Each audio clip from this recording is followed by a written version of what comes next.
L'accord de paix de Doha se consolide et se concrétise davantage. Après avoir été au cœur de la réconciliation entre les fils du Tchad, les Qataris, garants de l'accord historique du 8 août de l'année dernière, sont plus que jamais déterminés à accompagner la transition en cours dans sa phase 2. C'est justement dans ce cadre que Doha et Djamena parlent le même langage et d'une seule voix. Il s'agit de consolider la paix retrouvée pour faire taire définitivement les armes. Ce vœu le plus ardent qu'attendait le peuple tchadien dans son ensemble a été certifié au président de transition par les autorités du Qatar lors de son séjour dans ces pays frères et amis. Les autorités qataries sont disposées à accompagner le gouvernement tchadien dans le processus de désarmement des ex-mouvements militaires signataires de l'accord de paix de Doha.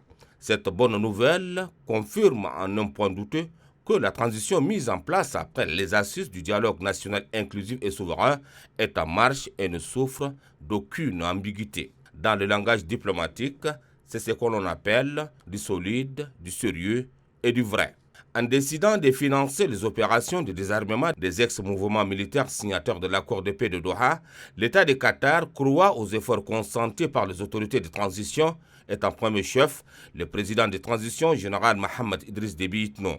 Par la même occasion, le Qatar lance un message fort à d'autres partenaires impliqués dans ce processus de DDR d'accompagner le gouvernement de transition dont le seul but reste et demeure le retour à l'ordre constitutionnel. Ainsi, le décor étant planté, il revient au comité de concertation et de suivi de l'accord de Doha mis en place il y a de cela 2 mois de faire tourner la machine relative au DDR.